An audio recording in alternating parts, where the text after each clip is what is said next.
Salta a igreja com a paz do Senhor. Amém. Irmãos, vamos abrir as Bíblias rapidamente, um texto muito conhecido, Isaías capítulo de número 60. Enquanto vocês vão localizando Isaías 60, eu vou já agradecendo a Deus por mais essa oportunidade que Ele me concede poder estar na sua casa para louvar o seu nome e exercer no santo ministério. Agradecendo ao Senhor, eu agradeço também ao nosso pastor e a todos os obreiros da casa do Senhor que compõem esta igreja, e a todos os irmãos que estão aqui. Peço a Deus que Ele me use por infinita misericórdia e que eu não venha ser um motivo para que os irmãos não recebam aquilo que o Senhor tem para falar aos nossos corações nesta noite. Isaías capítulo de número 60. Só se faz necessário que nós leiamos o verso 1 e o verso 2. Todos os irmãos conseguiram localizar? Amém. Vamos fazer a leitura da palavra do Senhor em nome de Jesus. Minha garganta está um pouco seca, não adianta beber água, é o tempo, mas o Senhor vai nos ajudar, em nome de Jesus. Levanta-te, resplandece, porque já vem a tua luz, e a glória do Senhor vai nascendo sobre ti. Porque eis que as trevas cobriram a terra, e a escuridão os povos, mas sobre ti o Senhor virá surgindo, e a sua glória se verá sobre ti. Amém? Os irmãos podem tomar assento em nome de Jesus.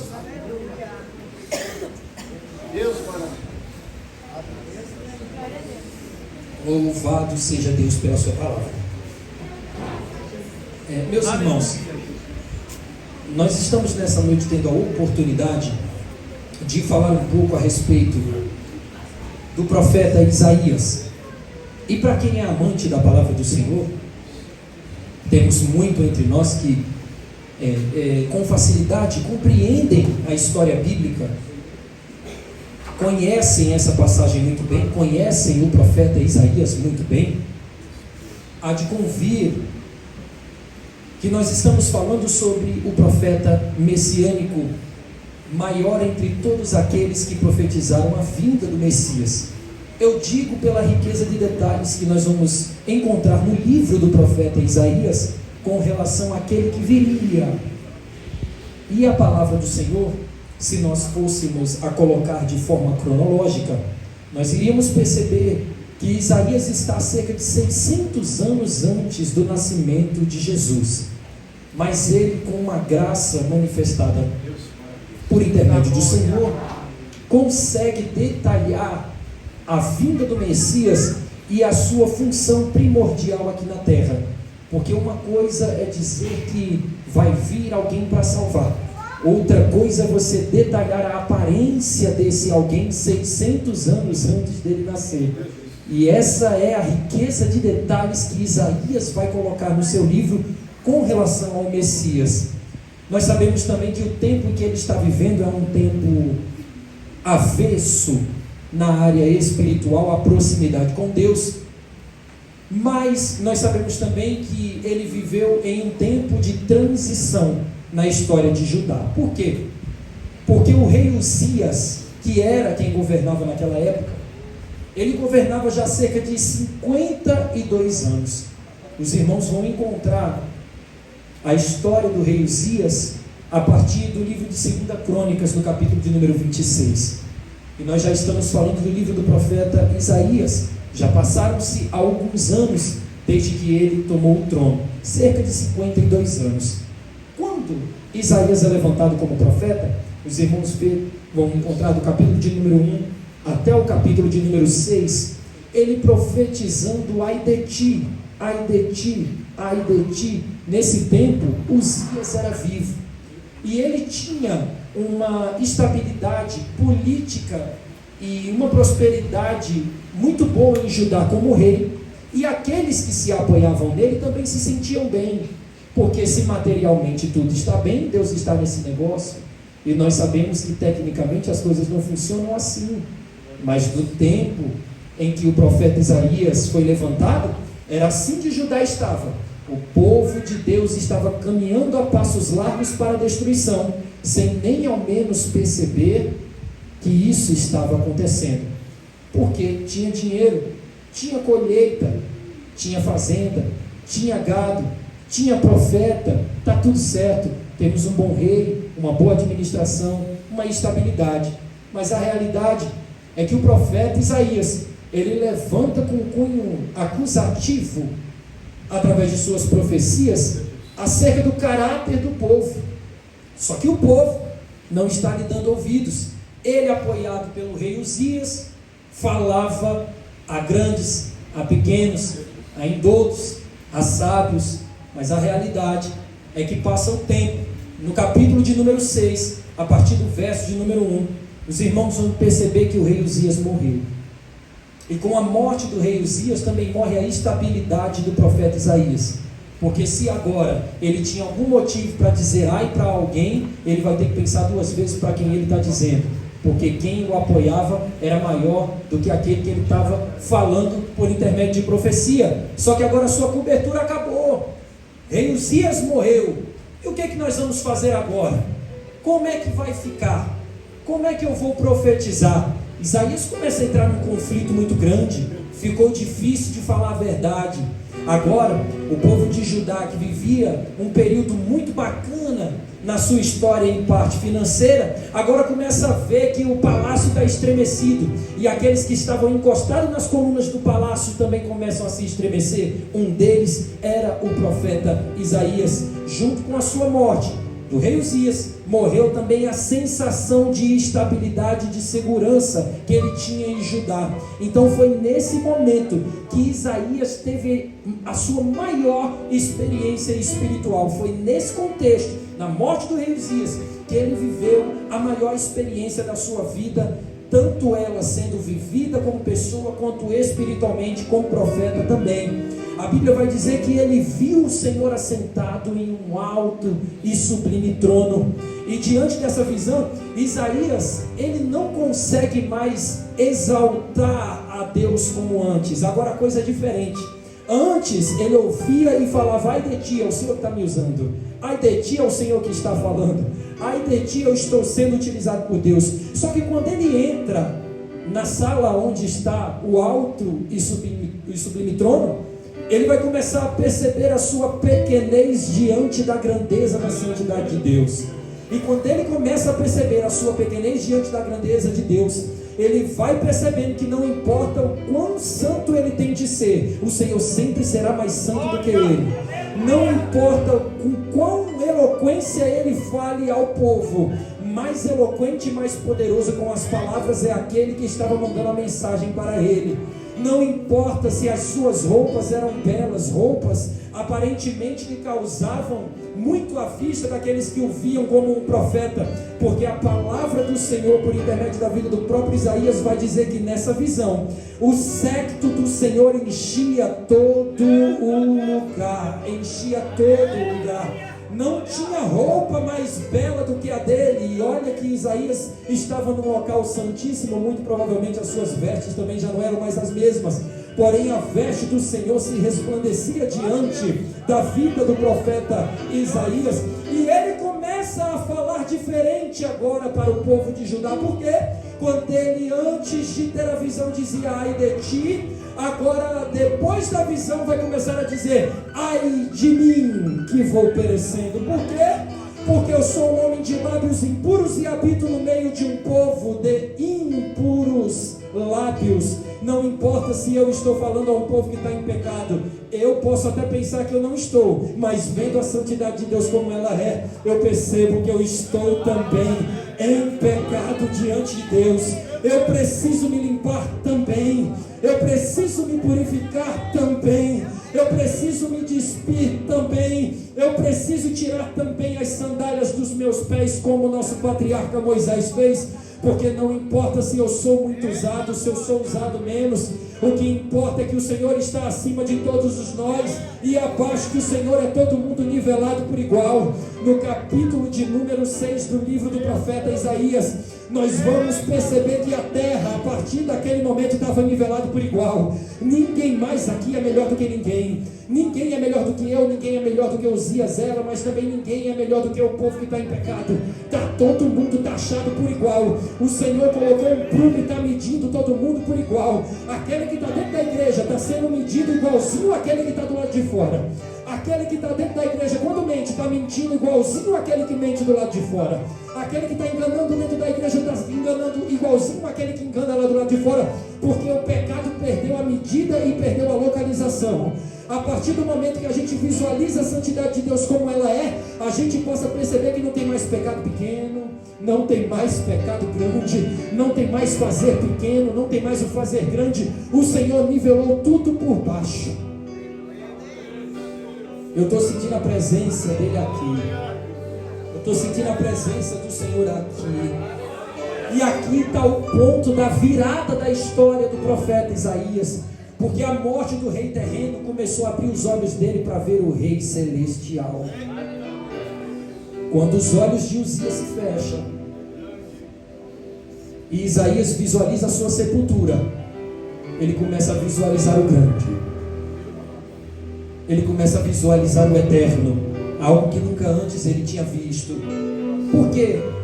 Porque às vezes é quando nós perdemos um trono terreno, uma posição, um status, um título, é que nós começamos a perceber o quão soberanas são as coisas espirituais que estão acima do status que nós perdemos. É quando a saúde falha, queridos, que nós começamos a perceber que Deus ele é maior do que a doença, e Ele nunca perdeu para nenhuma delas.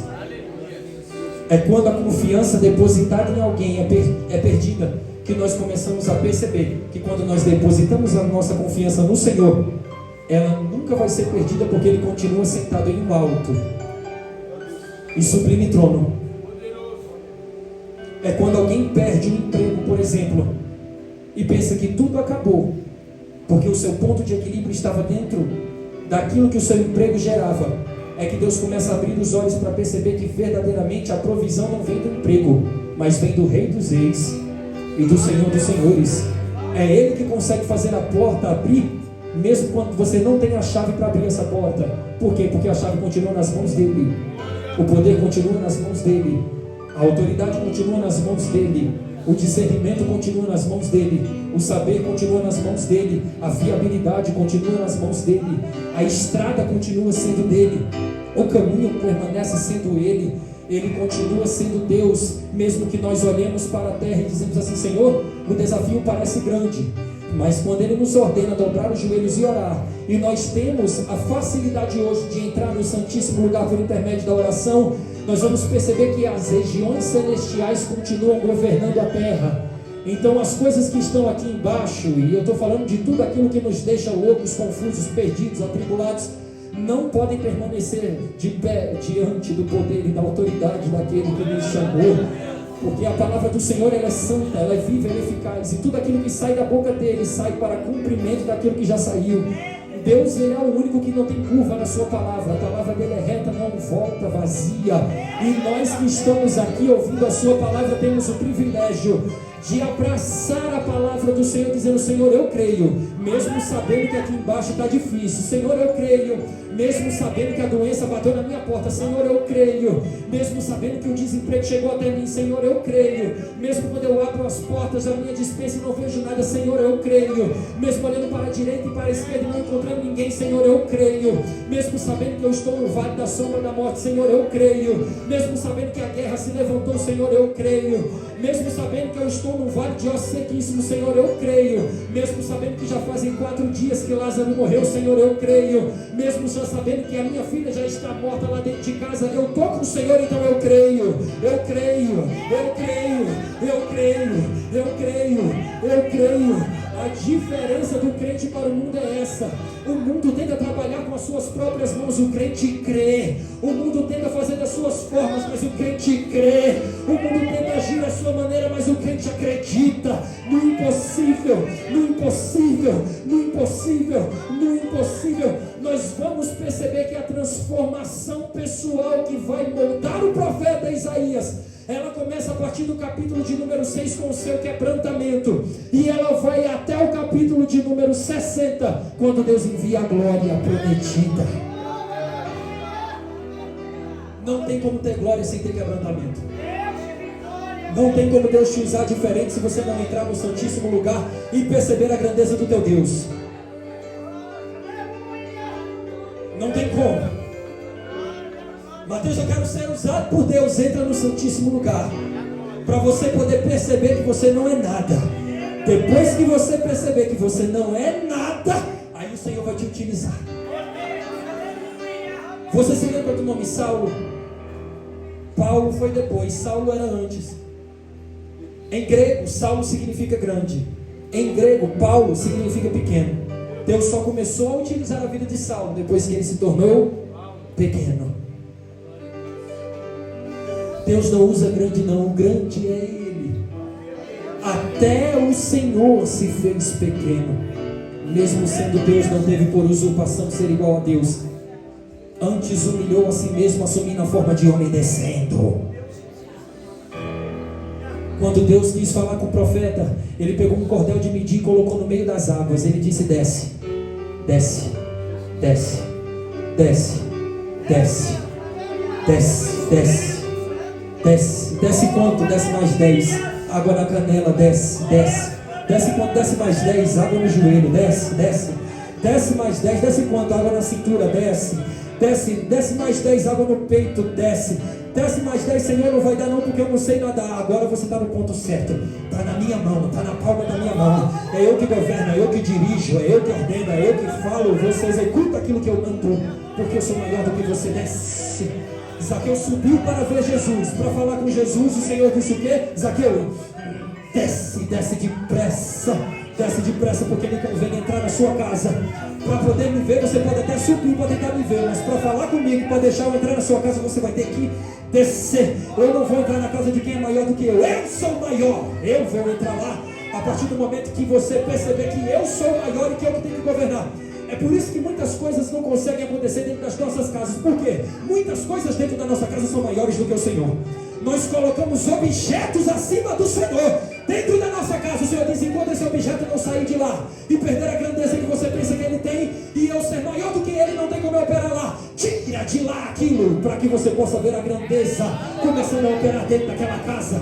Tira a mentira também, tira a soberba também, tira o engano também. Ei, Jesus está falando comigo, hein?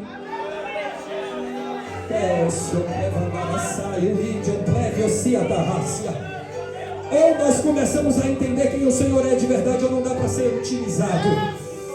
O Espírito Santo de Deus está aqui, está quebrando o coração aqui nesta noite. A palavra do Senhor vai esmiuçar a penha aqui hoje. Vai esmiuçar a penha aqui hoje. Mateus, mas eu estou sendo quebrado para destruição? É não, você está sendo quebrantado agora, porque a glória do Senhor vai vir no capítulo de número 60. Então você precisa ser quebrado agora.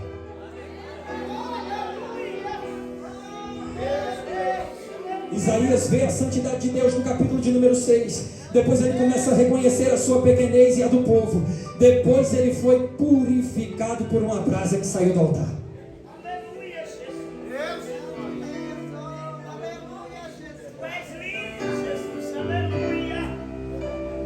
Depois que ele foi quebrado, depois que ele disse: Senhor, não, eu não sou tudo isso que eu pensava que eu era. O Senhor soltou uma brasa do altar e queimou a língua dele. Depois que ele foi purificado, ele disse: Senhor, eis-me aqui, envia-me a mim. A partir desse momento, Isaías começou a fazer coisas que ao homem são loucura.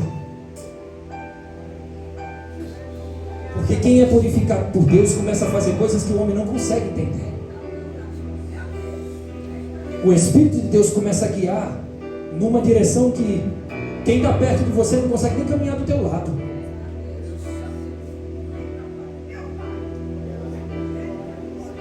A direção que o céu vai tomando, ela é tão estranha aos olhos do pecado, ela vai se desviando, vai passando, vai subindo, descendo, que quem não está ligado na mesma conexão começa a dizer: ele é doido, ela é doida.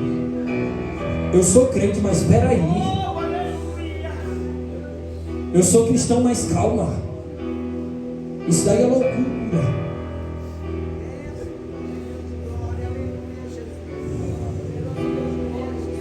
Só quem entra no Santíssimo Lugar e começa a reconhecer a sua pequenez é quebrado e queimado com a brasa que sai do altar, consegue deixar ser levado pelo Espírito de Deus.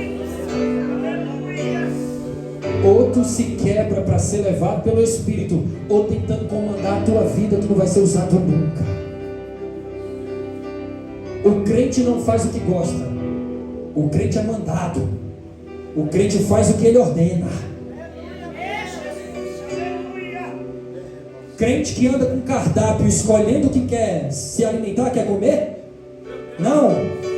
O Senhor falou para Pedro assim, ó, come isso que você está vendo aí. Ele falou, não posso comer não porque é impuro. Não tenha por impuro aquilo que eu santifiquei. Quem manda em você sou eu, quem manda no teu paladar sou eu, quem ordena sou eu. Quem é você para escolher? Eu estou disponibilizando. Pega e come, por que eu estou mandando? Pedro se alimentou. Tem quem não queira, e não é por força e nem por violência, mas eu não quero fazer parte deste grupo.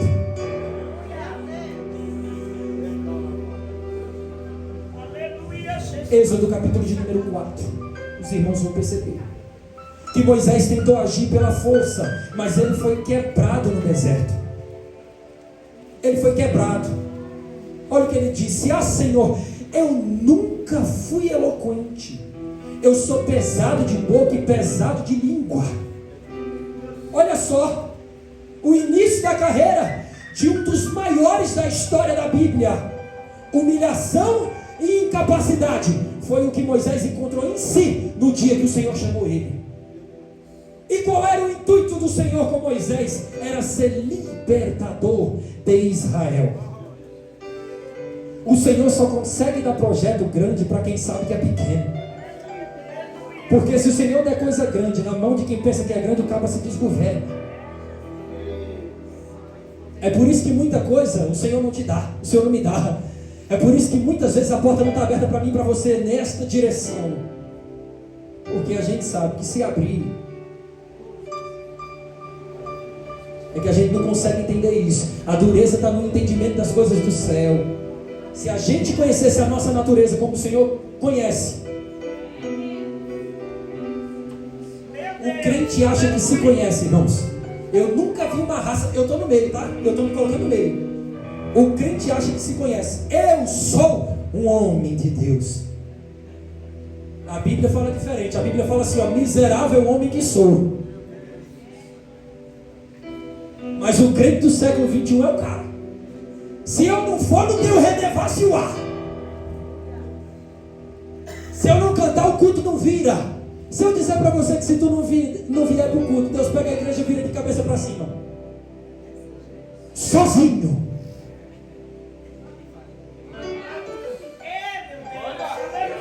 Não, porque a igreja não depende de mim. Eu posso ir para onde eu quero. Vai. A igreja vive sem você. Você que não vive sem Deus. Deus é bom demais. Ruins somos nós que pensamos que somos alguma coisa diante do Senhor. Eu estou sentindo a presença do Eterno aqui, e o cetro da justiça de Deus está sobre nós aqui hoje.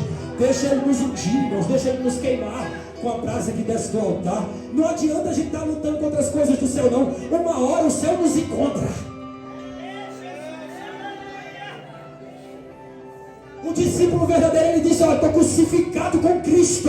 Eu estou crucificado com Cristo. As marcas de Cristo estão em mim. Quais são essas marcas? São dores, são sofrimento, são açoites, perseguições. Ninguém foi aplaudido, não, todo mundo foi agredido. E o crente desse tempo quer ser aplaudido. Nós achamos que grandeza é estar em cima do altar com o microfone na mão, sendo aplaudido por quem está embaixo. Aí Deus está me usando. Deus te usa quando você entra no quarto e fecha a porta. É lá que Ele te exalta, não é aqui. Nós somos o reflexo daquilo que Ele faz no oculto. Eu preciso ser usado por Deus. Deus, Ele te conhece dentro de casa. Qual é a minha postura? Qual é a tua postura lá? Não dá para Ele fazer jorrar água de fonte estranha. Não dá. Subnagaço e queimando e a terra e o face o que desce.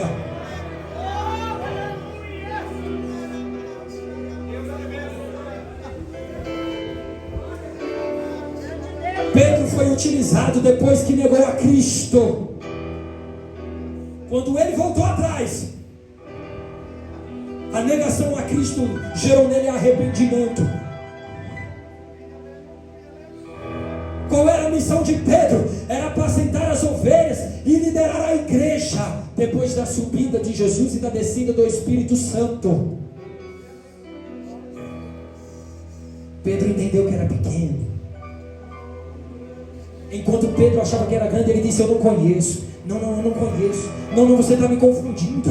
Eu sou outro. Não, nunca andei com ele. Era grande demais. O Senhor permitiu que ele encontrasse o caminho do arrependimento. Lembra do pão?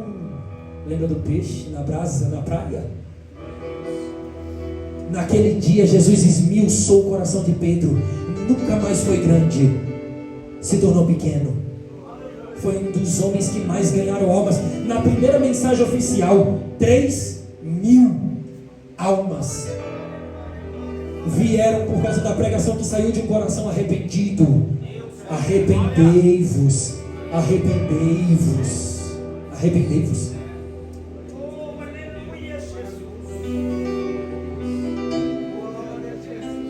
Qual foi o momento que Deus mais utilizou a vida de Davi para Israel?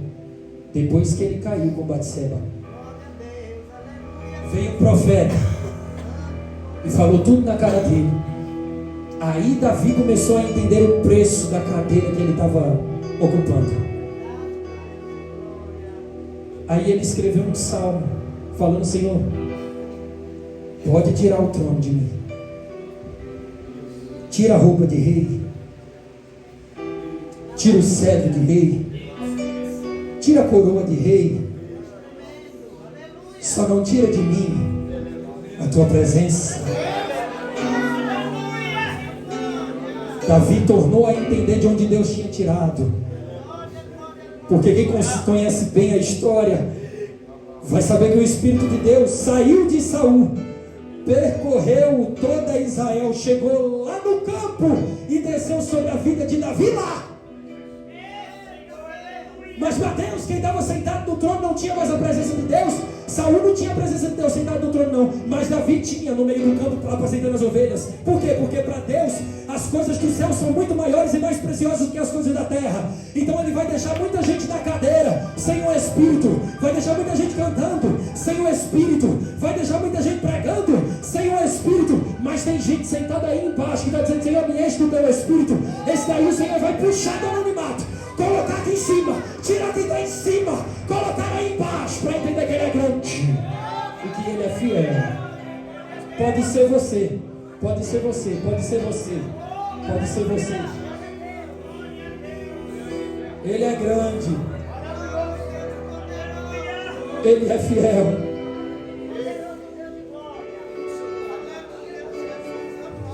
Não tem como entendermos de outra forma, amados. Nós vivemos num tempo de que tudo é culpa dos outros, nada é culpa nossa. Obrigado, Deus. Eu tinha até me esquecido, eu trouxe até um paninho aqui. Obrigado. Nós vivemos num tempo que nada é culpa nossa, é tudo culpa dos outros. Ninguém consegue entender que é o trabalhar de Deus, né? Nunca vivemos num tempo que tantos crentes reclamam de serem perseguidos dentro de casa.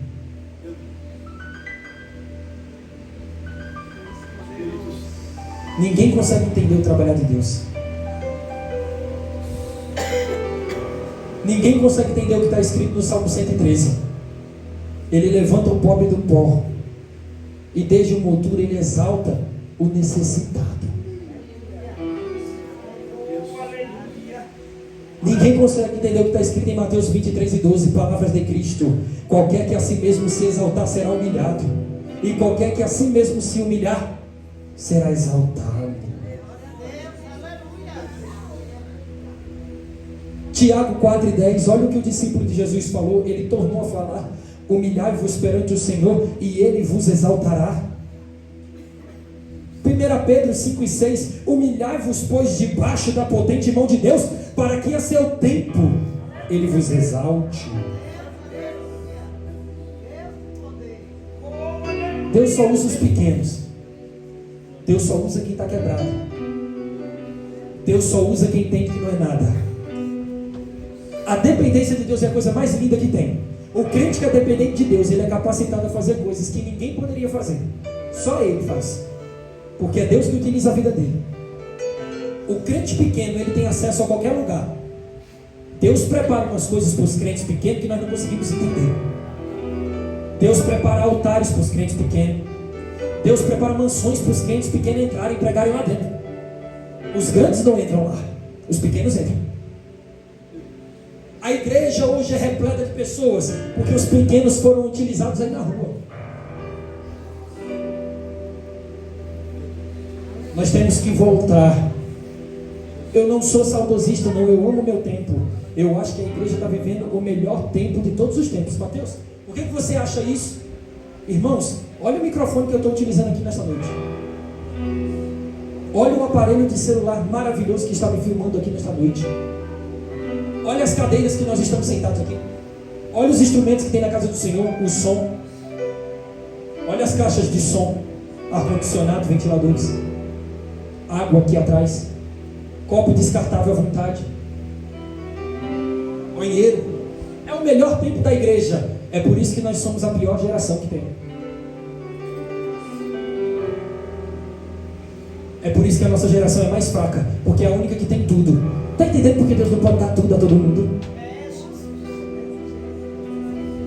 Todo conforto que a gente oferece a alguém, a essa pessoa que recebe esse conforto, ela tende a se acomodar. Ela não precisa de mais nada. Quer ver um conforto bem bacana? Compre uma moto. Nunca mais você vai na padaria a pé. Conforto. Compre um carro. Se andei de metrô, não me lembro. Se andei de ônibus, não me recordo. Estou dizendo por mim, irmãos. Uma dificuldade enorme. Conforto. Quem vive num teto cobertinho, sem infiltração, sem vazamento, sem goteira, jamais quer morar embaixo de telhado.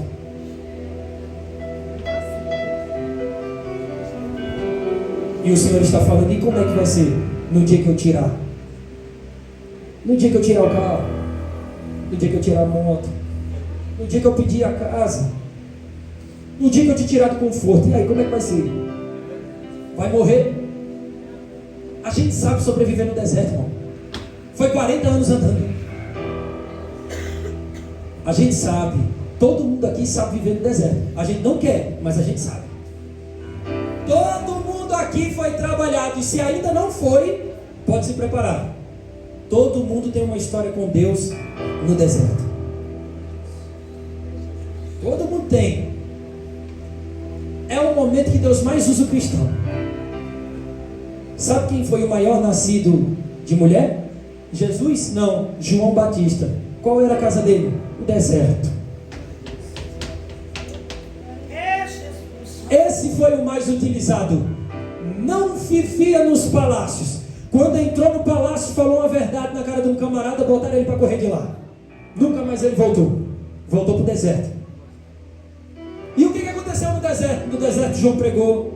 No deserto teve gente salva. No deserto ele batizou. No deserto Jesus pisou nas águas do Jordão. Foi andando. Chegou na frente de João. Foi no deserto que João olhou no olho de Jesus. Não foi no templo em Jerusalém, não. Foi no deserto. E tem mais, as bênçãos, é como está escrito na Bíblia, né? As bênçãos perseguem o crente. Não foi João que foi até Jesus. Foi Jesus que foi até João. Sabia disso?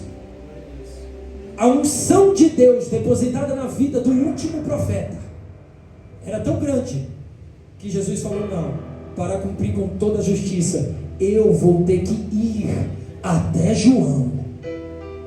São dois exemplos aqui. Primeiro, Jesus foi o mais humilde de todos. Ele poderia ter ficado em Jerusalém e dito, João, tu quer ser exaltado por mim, vem até aqui. Jesus desceu para ir até o Jordão. Primeiro exemplo. Segundo exemplo, João não precisou fazer igreja de alvenaria. Ele pregou na luz do sol mesmo, dentro da água, batizando gente que ninguém queria perto. João batizou toda a raça de gente que tinha naquele tempo, inclusive o nosso Senhor e Salvador Jesus Cristo. A exaltação de João foi no Jordão, onde ele pregou pela primeira vez. Não pense que a sua prova é grande demais. Não pense que o ambiente que você está é difícil demais de ser contornado. Mateus, eu não estou conseguindo trabalhar. O ambiente ali está fechado. Eu não consigo fazer mais nada ali. Eu vou lhe dizer que está faltando pouco para Jesus pisar no seu Jordão. Está faltando pouco. Ele vai chegar aí. Você só precisa ser perseverante. João pregou uma vida inteira, e nos últimos anos de vida foi que Jesus chegou no Jordão dele. Quando Jesus se encontrou com João, João já tinha barba. Não era novo, não. Já era um senhor. Viveu a vida inteira lá. Foi lá que o Espírito desceu do céu em forma de pomba.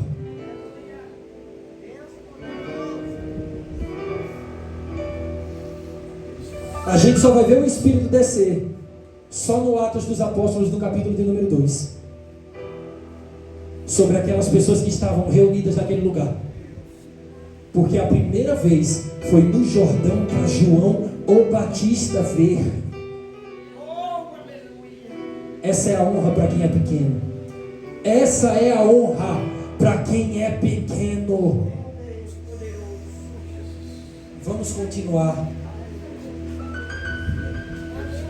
No meio de tudo isso que nós estamos lendo, no meio de todo esse contexto que nós estamos vendo Isaías passando, ele ainda tira de dentro de si uma mensagem de consolação e restauração no futuro. Quem estava olhando por fora só via desgraça em Judá, porque Deus não estava mais trabalhando no meio daquele povo, só por intermédio da vida do profeta Isaías. Mas de outra forma não, só por intermédio da vida dele que Deus falava. Deus não tinha mais legalidade para falar nada. O povo se apostatou da fé, virou as costas para Deus. Segundo ponto, não tinha mais Uzias. Então a coisa estava começando a ficar difícil na administração política de Judá. Então quem estava olhando de fora só via desgraça.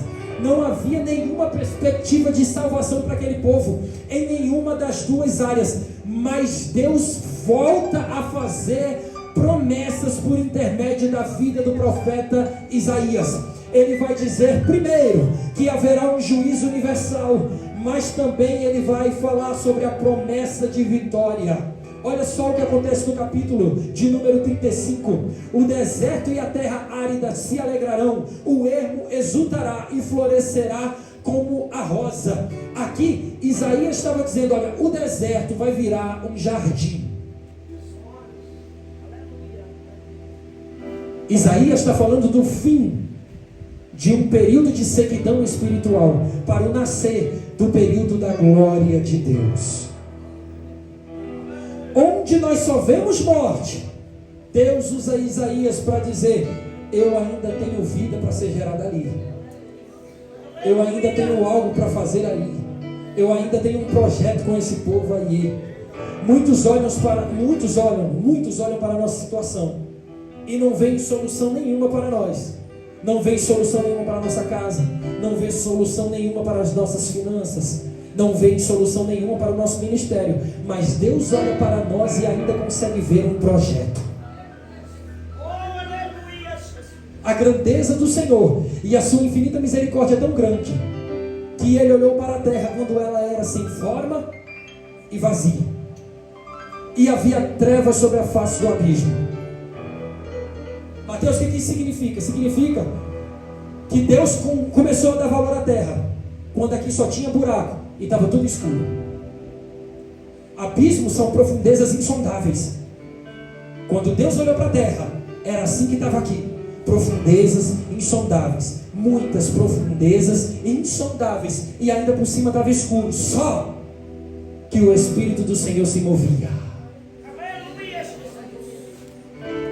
sobre a face das águas. Deus é o único que consegue ver alguma coisa em meio ao nada. Você se lembra de José? Deus olhou para José quando ele foi traído e vendido como escravo. Depois ele foi injustiçado na prisão, mas Deus o via como um governador que ia salvar as nações. Quem olhava para José, via um prisioneiro. Deus via um governador. Quem olhava para Gideão, escondido com medo dos midianitas, se via como o menor da casa. Mas Deus olhou para ele e falou: tu és o quê? Varão valente e valoroso. Você se lembra de Jeremias? Achava-se jovem demais, incapaz de falar. Deus olhou para ele e viu um profeta para as nações. Desde o ventre eu te escolhi. Ainda quando você estava na madre da sua mãe, eu te santifiquei, e as nações eu te dei por profeta. Você se lembra de Esther, órfã e estrangeira? Ninguém via nada em Esther, a não ser uma aparência estética para ficar no harém do rei Assuero. Deus viu nela uma rainha para poder salvar todo o povo do judeu que estava sendo oprimido. Só Deus consegue ver coisas boas aonde nós não enxergamos solução. Você lembra de Maria, mãe de Jesus? Quem olhava para Maria via uma jovem humilde, uma jovem simples de Nazaré. Deus a via como uma escolhida para gerar o maravilhoso conselheiro, Deus forte, Pai da eternidade, príncipe da paz. Faz uma releitura da tua vida onde você está. Olha quem você é de verdade. Se você começar a perceber que você é pequeno, se prepare para viver o melhor momento da sua vida. Agora, se você achar em você muitas qualidades que te coloquem acima daquilo que o Espírito de Deus pode fazer através de você, ainda não dá para Deus te utilizar.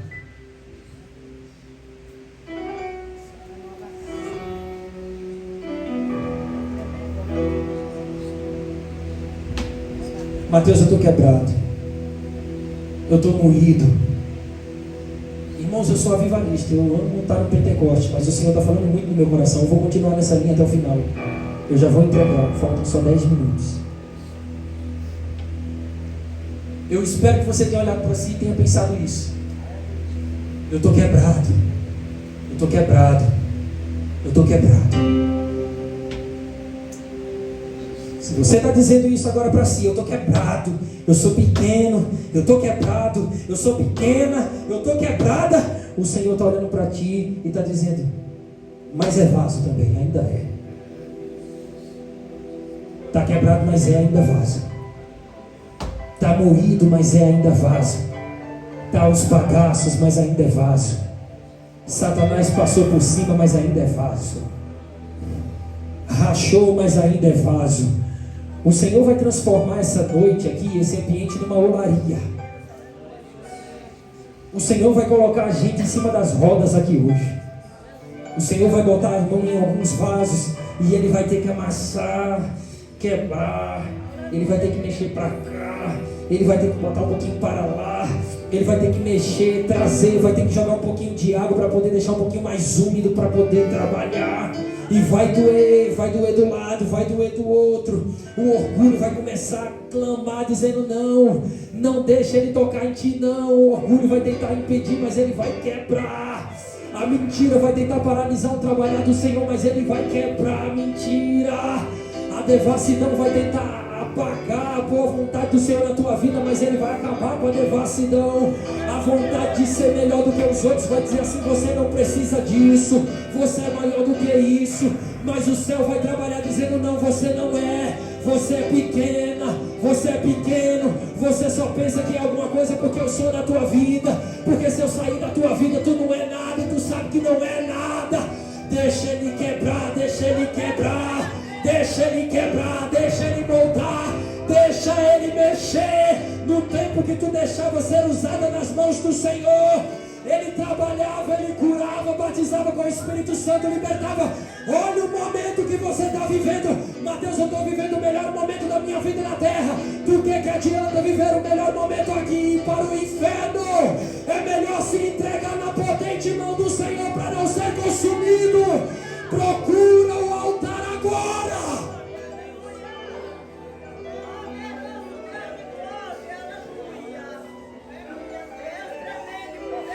Terra sai. Mitre o que é fácil de plovandar a saio itéria. Alabaraconderecio canto e a plove na rácio.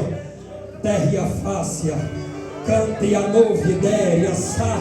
Elícia, Québia, o Senhor está falando sobre a minha boca aqui nesta noite. Ela bandara sub de plovandara céuia, ala para condequece, que onesse a terra, plovandara saio. Eu tenho te dado a oportunidade de ouvir a minha palavra. Enocidéria subdia saio. Muitos vão pensar Equevia doce a terra naia, que estão aqui simplesmente porque se aprontaram para chegar. O Senhor está dizendo não, tu ainda chega nesse recinto porque sou eu que te trago, porque no dia que eu soltar a mão tu sabe para onde é que tu vai parar. O Senhor está dizendo que tem pena da tua alma. O Senhor está dizendo que tem dó de ti. O Senhor te chama nesta noite de bichinho de Jacó. Por que tu não volta para o local da pequenez? Por que tu não deixa Ele operar novamente? Porque quando o Senhor tenta tocar em ti, tu se afasta. Tu sabe que flertar com o pecado leva à morte. O Senhor está te dando a oportunidade nesta noite de mudar. Muda de verdade, muda de verdade. Não dá para ficar passando 6 meses, 1 ano e meio, 2 anos na igreja, depois ficar fraquinho mais 6 meses, 1 ano e meio.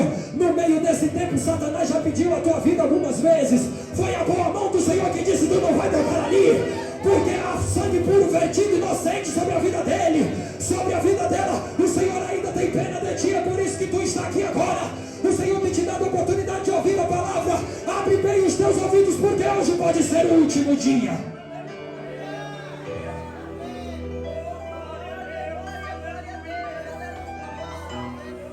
Eu estou te trazendo porque eu te amo.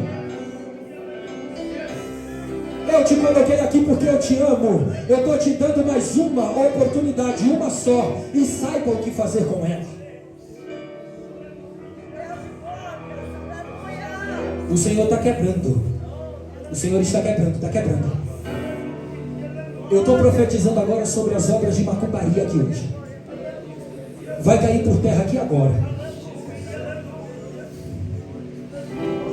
Vai cair por terra aqui agora. Esse laço que foi feito vai cair por terra aqui agora, porque o sangue de Jesus tem poder. Eu vou contra a feitiçaria aqui agora. Eu não tenho medo de falar não. Eu estou falando com o inferno, eu estou falando com Satanás.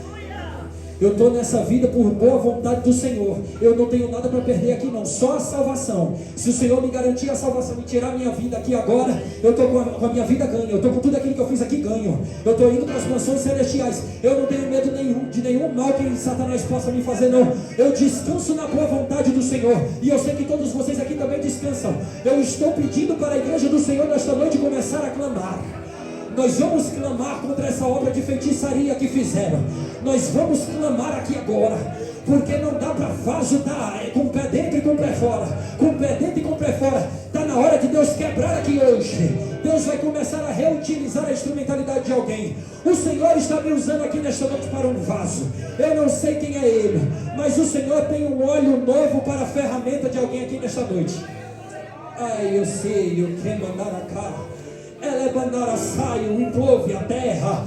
Sobre o que andesse a terra, nuvem de comandara saio, e de flower. Esse oderia candoria sa, remimpia serra, cova, nara súbia. O Senhor vai começar a esmiuçar aqui nesta noite o pecado. Hoje está tendo uma guerra aqui entre o Espírito Santo e o pecado. Mateus, eu estou sentindo que o clima pesou. O clima pesou porque aquele que não quer se manifestar está aqui tentando lutar contra o Espírito. Mas ele não vai vencer porque eu estou debaixo da autoridade do sangue de Jesus. O Senhor me habilita aqui hoje para falar contra ele. Satanás, você já perdeu, seu derrotado. Recalcado, sai agora, diabo, da vida dele, da vida dela. Você não tem poder e nem autoridade. Maior é aquele que nos amou. Igreja, clama porque eu já vou terminar.